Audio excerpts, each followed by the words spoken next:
أعوذ بالله من الشيطان الرجيم. بسم الله الرحمن الرحيم.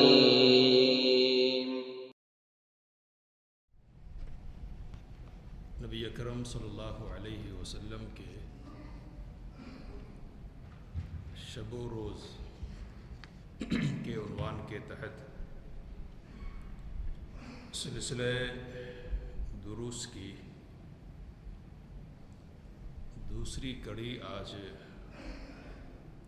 آپ کے سامنے ہوگی۔ کل نبی اکرم صلی اللہ علیہ وسلم کی فجر کی نماز کے لیے جماعت کے لیے تشریف آوری تک بات ہماری پہنچی تھی۔ آپ صلی اللہ علیہ وسلم جب مصلی پر ٹھہر جاتے، صف بندی کا حکم فرماتے، صفوں کی درستگی ہو جاتی، تکبیر تحریمہ کہتے، استفتاح کی دعا پڑھتے، کئی دعائیں ثابت ہیں، پھر اعوذ باللہ من الشیطان الرجیم، بسم اللہ الرحمن الرحیم، سورۃ الفاتحہ کی تلاوت اور کسی اور سورہ یا کچھ آیات کی تلاوت ہوتی۔ نبی اکرم صلی اللہ علیہ وسلم کی قرأت کے سلسلے میں لکھتے ہیں کہ آپ صلی اللہ علیہ وسلم کی قرأت واضح ہوتی، دو ٹوک ہوتی، ایک ایک حرف واضح کر کے آپ صلی اللہ علیہ وسلم تلاوت کرتے اور ٹھہر ٹھہر کر تلاوت کرتے۔ ہر آیت پر آپ صلی اللہ علیہ وسلم وقف فرماتے تھے، رکتے تھے، الحمدللہ رب العالمین کہتے، رکتے، الرحمن الرحیم کہتے، ٹھہر جاتے۔ اس طرح سے کھینچ کر آخر میں کھینچ کر نبی اکرم صلی اللہ علیہ وسلم تلاوت فرماتے، ٹھہرتے بھی اور کھینچتے بھی، مد کرتے۔ فجر کی جو قرأت ہوتی نبی اکرم صلی اللہ علیہ وسلم کی، وہ دوسری نمازوں کے بالمقابل لمبی ہوتی تھی، طویل قرأت نبی اکرم صلی اللہ علیہ وسلم فرماتے تھے، اور پہلی رکعت میں دوسری رکعت کے بالمقابل لمبی قرأت ہوتی، 60 سے لے کر 100 آیتوں کی تلاوت ہوتی تھی فجر کی نماز میں۔ اور یہ بات معلوم ہے کہ جمعہ کے دن نبی اکرم صلی اللہ علیہ وسلم فجر کی نماز میں خاص 2 سورتوں کے پڑھنے کا اہتمام فرمایا کرتے تھے۔ پہلی رکعت میں سورۃ السجدہ کی تلاوت فرماتے، اور دوسری رکعت میں نبی اکرم صلی اللہ علیہ وسلم کی طرف سے سورۃ الدہر کی تلاوت ہوتی تھی۔ نبی اکرم صلی اللہ علیہ وسلم کبھی ضرورت محسوس کرتے تو بطور خاص فجر کی نماز میں آخری رکعت کے رکوع کے بعد قنوت کیا کرتے تھے، یعنی خاص دعا کا اہتمام فرماتے ہیں، قنوت نازلہ کی دعا پڑھتے۔ مسلمانوں پر کوئی مصیبت آتی، کوئی حادثہ پیش آتا، آپ صلی اللہ علیہ وسلم ضرورت محسوس کرتے کہ دعا ہونی چاہیے، تو آپ صلی اللہ علیہ وسلم دعا کرتے تھے۔ آپ صلی اللہ علیہ وسلم جب نماز مکمل کر لیتے تو اپنی جگہ پر رہتے اور قبلہ رخ رہتے ہوئے ہی کہتے تھے استغفر اللہ، استغفر اللہ، استغفر اللہ۔ صحیح بخاری میں یہ روایت ہے عبداللہ بن عباس رضی اللہ تعالی عنہما سے کہ استغفر اللہ سے پہلے اللہ اکبر کہتے تھے، اور کہتے کہ کنت اعرف انقضاء صلاۃ رسول اللہ صلی اللہ علیہ وسلم بالتکبیر، رسول صلی اللہ علیہ وسلم کی نماز پوری ہو گئی ہے، اس بات کا علم مجھے کیسے ہوتا تھا؟ تکبیر کے ذریعے سے۔ تو تکبیر کے ذریعے سے ان کو ہوتا تھا اور ان جیسے کو ہوتا تھا۔ ان جیسے کون؟ یعنی بچے، نوعمر تھے، چھوٹے تھے، پیچھے کھیلنے وغیرہ میں مصروف ہوتے تھے، نبی اکرم صلی اللہ علیہ وسلم زور سے اللہ اکبر کہتے تو سمجھتے کہ نماز ہو گئی ہے، تو اللہ اکبر کہتے اور پھر استغفار کہتے، استغفر اللہ استغفر اللہ استغفر اللہ۔ یہ سلام پھیرنے کے بعد استغفار کا اہتمام کس لیے ہوتا تھا؟ تو علماء نے وجوہات لکھی ہیں، ان میں سے ایک وجہ یہ لکھی ہے کہ بندے نے بندگی بجا لائی ہے، اللہ کی عبادت کی ہے، عبادت کرنے کے بعد ایک احساس پیدا ہو سکتا ہے۔ یہ احساس کیا ہے؟ تو کچھ کرنے کا احساس، میں نے عبادت کی ہے، تو یہ جو احساس ہے نا، یہ احساس پیدا نہیں کہ میں نے کچھ کیا ہے، نہ، کیا کیا ہے؟ استغفر اللہ استغفر اللہ، کوتاہی اور بندگی میں تقصیر کا اظہار ہونا ہے۔ ٹھیک ہے عبادت کی ہے، لیکن اب بھی کیا ہے؟ بندے ہیں ہم، اور بندگی کرنے کے باوجود بندگی کی ضرورت ہم کو ہے۔ دوسری بات اس سلسلے میں یہ کہی گئی ہے کہ استغفار کر کے نبی اکرم صلی اللہ علیہ وسلم یہ پیغام لوگوں کو دیتے تھے کہ استغفار کا کثرت سے اہتمام کرنا چاہیے۔ اگر نماز پڑھنے کے بعد کرنا ہے نا، کون سا عمل ہے؟ نماز، تو عملوں میں سب سے اعلیٰ عمل ہے، یہ سب سے اونچا عمل۔ تو اس اونچے عمل کے بعد نبی اکرم صلی اللہ علیہ وسلم استغفار کا اہتمام کر رہے، تو دوسرے کاموں کے بعد تو بدرجہ اولا کرنا چاہیے۔ اور بات انشاءاللہ آئے گی ہمارے سامنے کہ نبی اکرم صلی اللہ علیہ وسلم دوسری مجلسوں کے اختتام پر بھی خاص طور پر استغفار کا اہتمام کرتے تھے، بلکہ مجلس کے دوران بھی نبی اکرم صلی اللہ علیہ وسلم کرتے تھے، اور کثرت سے۔ صحابی کہتے ہیں کہ ہم شمار کرتے تھے کہ نبی اکرم صلی اللہ علیہ وسلم ایک مجلس میں 100 مرتبہ استغفار کے کلمات کہا کرتے تھے۔ اس کے بعد نبی اکرم صلی اللہ علیہ وسلم بائیں طرف سے اپنا رخ دائیں طرف سے مقتدیوں کی طرف کر لیتے، اور کبھی کبھی نبی اکرم صلی اللہ علیہ وسلم بائیں طرف بھی کرتے تھے، تو زیادہ تر دائیں طرف کرتے، اور کبھی نبی اکرم صلی اللہ علیہ وسلم بائیں طرف بھی کرتے تھے۔ زیادہ دائیں طرف نبی اکرم صلی اللہ علیہ وسلم کا رخ ہوتا تھا۔ اس بنیاد پر صحابی کہتے ہیں کہ ہماری یہ خواہش ہوتی تھی کہ ہم نبی اکرم صلی اللہ علیہ وسلم کی داہنی جانب ہوں، تاکہ آپ صلی اللہ علیہ وسلم کا دیدار ہو سکے، آپ صلی اللہ علیہ وسلم کا چہرہ دیکھ سکے۔ یہ صحیح مسلم کی روایت ہے، اور برا بن عازب رضی اللہ تعالیٰ عنہ اس حدیث کے راوی ہے۔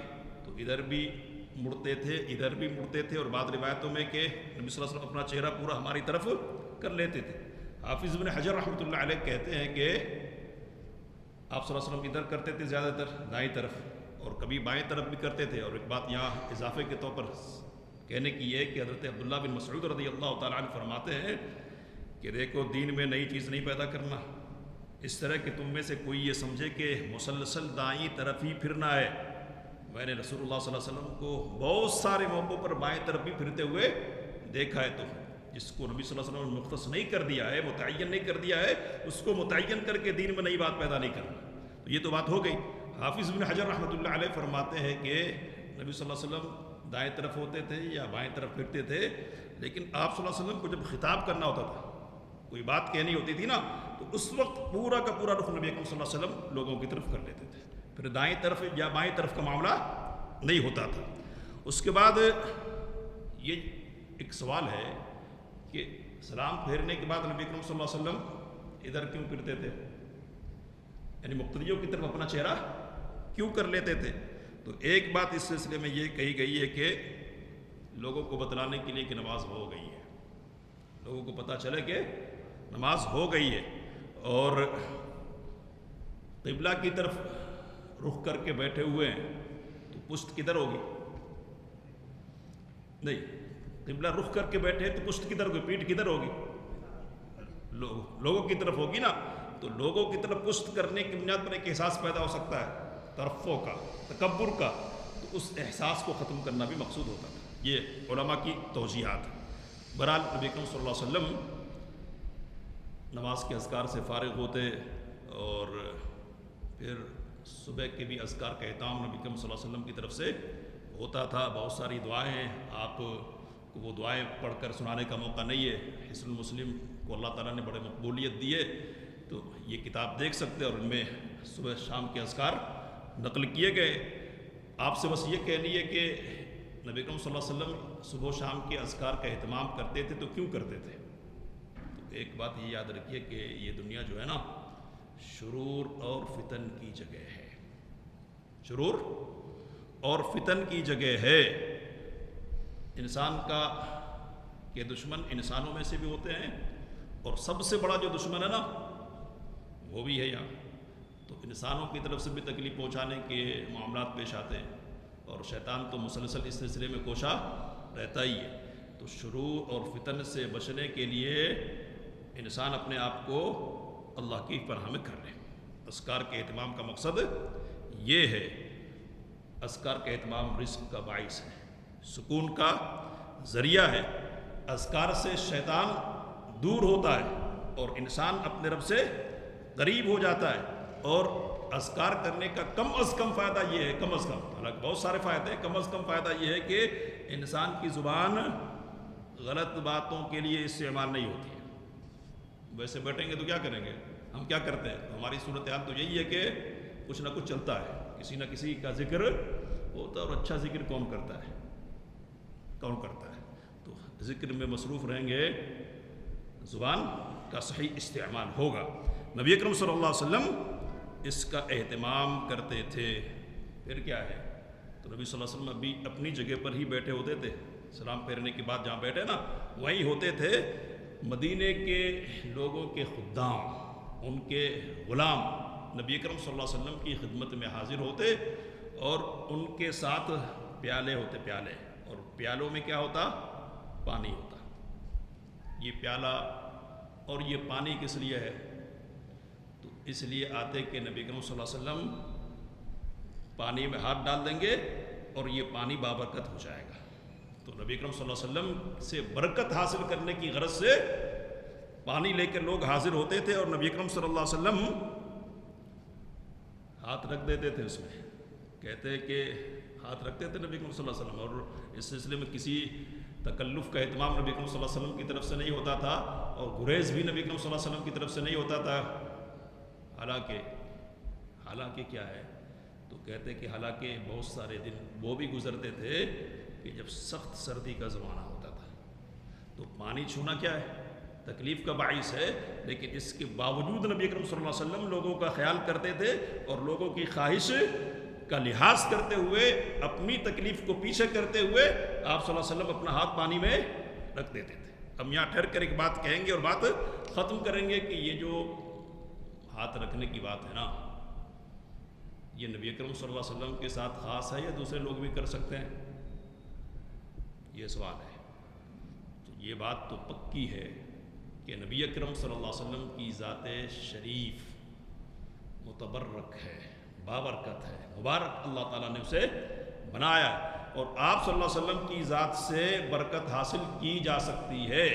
صحابہ کرام رضوان اللہ تعالیٰ علیہ مجمعین کے یہاں بہت ساری مثالیں اس کی ملتی ہیں، انشاءاللہ ہمارے سامنے بھی اس سلسلے کی مثالیں آئیں گی۔ اور تو نبی اکرم صلی اللہ علیہ وسلم سے برکت حاصل کرنا کیا ہے؟ ثابت ہے، اور آپ صلی اللہ علیہ وسلم کی ذات مبارک ہے۔ دوسروں کی ذات مبارک ہے یا نہیں پتہ نہیں، ظاہر کچھ ہوتا ہے اور کیا ہے؟ باطن کچھ ہوتا ہے۔ ظاہر میں آدمی کیا ہوتا ہے؟ شہید ہوتا ہے، لیکن ہم سنتے ہیں نا حدیث، جاتا کدھر ہے؟ سب سے پہلے جہنم میں کن کو ڈالا جائے گا؟ عالم کو، اور کس کو؟ شہید کو، اور کس کو؟ سخی کو۔ کون لوگ ہیں یہ؟ تو نیک ہے نا، یہ اعلیٰ درجے کے۔ تو اعلیٰ درجے کے نیک لوگوں کو کہاں ڈالا جا رہا ہے؟ جہنم میں ڈالا۔ ہم تو سمجھ ہی رہے کیا؟ شہید ہے نا۔ ہم کیا سمجھ رہے؟ عالم ہے اور قاری ہے نا، لیکن ڈالا کہاں جا رہا ہے؟ تو ظاہر میں کچھ اور ہو سکتا آدمی اور باطن میں کچھ اور ہو۔ یہ بات قطعی طور پر ثابت نہیں ہے کہ خلفاء راشدین اور صحابہ کرام رضوان اللہ تعالیٰ علیہم اجمعین میں سے کسی نے بھی ایسا کیا ہو اور ان کے ساتھ ایسا کیا گیا۔ مختصر بات کہہ رہا ہوں، قطعی طور پر یہ بات ثابت نہیں ہے کہ خلفاء نے ایسا کیا ہو۔ نبی صلی اللہ علیہ وسلم کرتے تھے نا، ہاتھ ڈالتے تھے، اور لوگ آپ صلی اللہ علیہ وسلم کی خدمت میں حاضر ہوتے تھے۔ نہ حاضری دی گئی خلفاء کے سامنے، نہ خلفاء نے کچھ اس طرح کی بات کی۔ کون ہے یہ؟ تو اللہ کے رسول کے بعد اور انبیاء کرام علیہم الصلوۃ والتسلیم کے بعد سب سے افضل لوگ ہیں۔ تو جب سب سے افضل لوگ کہ جن کا بزرگ ہونا طے ہے، شک نہیں ہے یہاں بھی، جن کا بزرگ ہونا طے ہے، انہوں نے ایسا نہیں کیا تو بعد والے کیا کریں گے؟ اور آخری بات کہہ رہا ہوں، بعد والے کریں گے تو پھر گڑبڑیاں بہت ساری ہوں گی. ہو رہی ہے کہ نہیں ہو رہی ہے؟ ہاتھ رکھتے لوگ کیا ہے؟ آشرواد دیتے ہیں. کیسے لوگ ہوتے ہیں یہ؟ تو زندگی کو مطالعہ کیا جائے نا تو پتہ چلا کہ نماز بھی نہیں پڑھتے، فرائض کے بھی پابند نہیں ہوتے، لیکن لوگوں کو آشرواد دے رہے ہوتے جن کی زندگی میں سب سے پہلے نمبر کا فرد نہیں ہے. وہ کون سے بزرگ اور کون سے بابرکت لوگ ہو سکتے ہیں؟ دھوکہ کھیل چل رہا نہیں چل رہا. تو گورکھ دھندے کو بند کرنے کا تقاضا بھی یہی ہے کہ دوسروں کے لیے اس دروازے کو نہیں کھولا جائے. یہ خاص ہے نبی اکرم صلی اللہ علیہ وسلم کے ساتھ. اللہ ہم سب کو اچھی باتوں کو سمجھنے اور اچھی باتوں پر عمل کرنے کی توفیق سے نوازے. آمین. وآخر دعوانا ان الحمد للہ رب العالمین. السلام علیکم ورحمۃ اللہ.